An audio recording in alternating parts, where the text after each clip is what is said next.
First comment comes from Mike Bauer. He says, quote, "It just reiterates upon existing ideas," end quote, ... Clearly, you're not a fan of country music. Mike, I understand that your comment was likely just meant to be a joke, but I will look for any opportunity to get on a soapbox, go on a rant, and share recommendations about music. I have to admit, I have never been a huge fan of country music. Growing up, I downright hated it. My mother and my brother would listen to country, and I would grit my teeth and just say, "Ugh, this sucks." But I was listening to a lot of punk at the time, and I was kind of indoctrinated to anything other than punk rock is terrible. Just a bunch of sellouts. But at the same time, this was the early aughts, and a lot of the country on the radio around that time was kind of bad, in my opinion. But over the last couple of years, I have found myself gravitating more towards country, towards folk, towards bluegrass, because it just seems a bit more authentic, it's less produced, and I think that's the real appeal to country. This is a quote that I had to look up, but I remember the quote, didn't know who said it. All that country requires is 3 chords and the truth. It may be repetitive sometimes, but it is just storytelling put to music. Storytelling with a backing track. And that's what's so appealing about classic country and about these artists that I'm going to share with you. Because they all seem incredibly authentic. And nowadays, when everything is so overproduced and perfect, a little bit of imperfection, a little bit of authenticity goes a long way.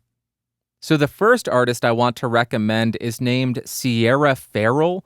She is just a crazy vocalist. She sounds like she's straight out of the 1950s, and it is perfect. She is also a born entertainer. She dresses like a peacock. I don't think she's intending to look like a peacock, but she is very flashy sometimes. She is just a showwoman, and it works incredibly well. If you are looking for an angelic 1950s voice, go look at... I will have links to songs from each of these people in the episode notes and description, but Sierra Farrell is mind-blowingly good. Then we have more bluegrassy than country, Billy Strings. If you're a guitarist, you know who he is. When I first heard Dust in a Baggie, which is his popular song, the one that blew him up, I could not comprehend how anybody plays that fast or plays that cleanly. And then watching interviews with him, he was high on mushrooms in a basement at a party when he was doing that. So the fact that he was able to play that well and sing that well while he is under the influence of substances is all the more impressive. But the song is incredibly well written. The playing is virtuosic, if I can use that term, and over the last 8 years or so, he has only gotten better, because I think it was about 8 years ago that video really popped off, and I've been following him ever since I first saw that, and it's incredible to see what he has done. The next is a very recent discovery for me. His name is Jesse Wells, and I would say he falls more into the folk category, and this is complete and utter authenticity. Not even a studio microphone. He just sets up a camera. Maybe it's his phone. Maybe it's some kind of Canon pocket camera or something, but he just sets it up and records. Not an amazing sounding recording, but my God, the songs are just so good. And he's actually saying something that matters, something that's important, he's raging against the machine, man. And he's fantastic. And he has gained quite a bit of popularity over the last couple of months because people are so hungry for that authenticity.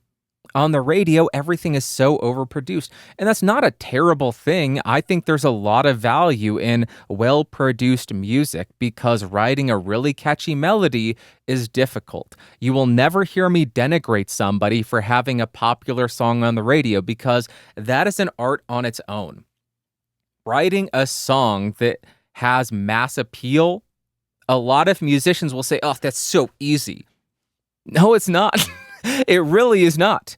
If it's so darn easy, give it a shot. Try to get your songs on the. I know. Oh, I don't have the connections. That's why I can't do it. No, it's because a lot of us are too arrogant and we think, oh gosh, we need to make it as complex as possible. And being able to simplify an idea and not feel the need to constantly show off, that's a skill in and of itself. And a lot of us musicians do not want to accept that. We think, oh, just because we have the ability to do something, we should do it. And if people reject it, that's their loss. They just have bad taste, man. No, maybe it's because that's not necessary. Maybe people just want a good melody, a good beat, and a recognizable and familiar chord progression, and that's fine. And being able to do that successfully is quite difficult. Okay, enough of a rant there. Next is very old country music. It is by an artist named Little Jimmy Dickens. This is a guy who would tour in the 50s on the road. And there is one song by him that I think may be the greatest country song ever written. It is called Life Turned Her That Way. Again, this is just pure authenticity. I'm sure there was a songwriter. I'm sure he didn't write it, but it is just such a well-written song, and it is the epitome of good storytelling. There's almost subversion of expectations, and then, oh, there's a twist. It is... Just go watch or listen to this song. It is incredible. You will love it. And then you have all the classics. You have Hank Williams. You have others. I didn't finish that documentary guy, Ken Burns. I didn't finish watching the country music one.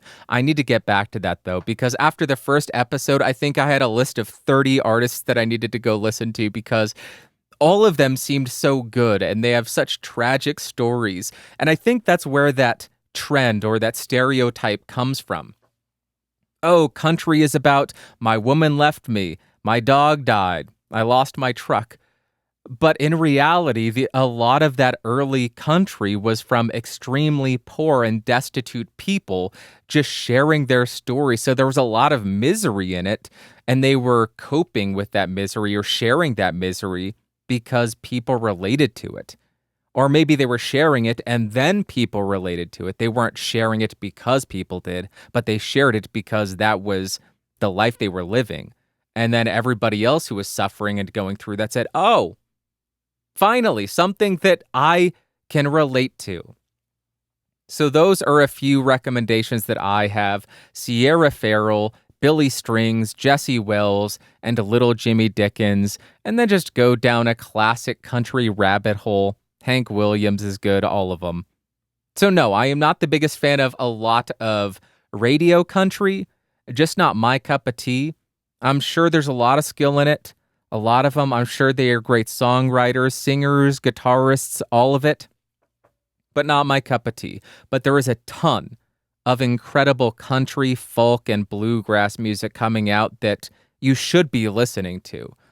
And this is, going down this rabbit hole kind of snapped me out of that idea of, oh gosh, modern music stinks. Modern music is so bad. It was so much better in 2000 and the 90s. The 80s. I mean, yes, there was great music in the 80s, 90s, and 2000s, but that doesn't mean there's not great music in the 2020s. You may not just hear it, or you may just not hear it on the radio. You may have to go onto YouTube and find it there. You may have to go onto Sound. Does anybody still go onto SoundCloud? I don't know. But point being, there is still a ton of fantastic musicians and music out there that is coming out. So just seek it out. It's out there, and it's exciting. Thank you very much for the comment, Mike, because it allowed me to get on my soapbox and up on a why.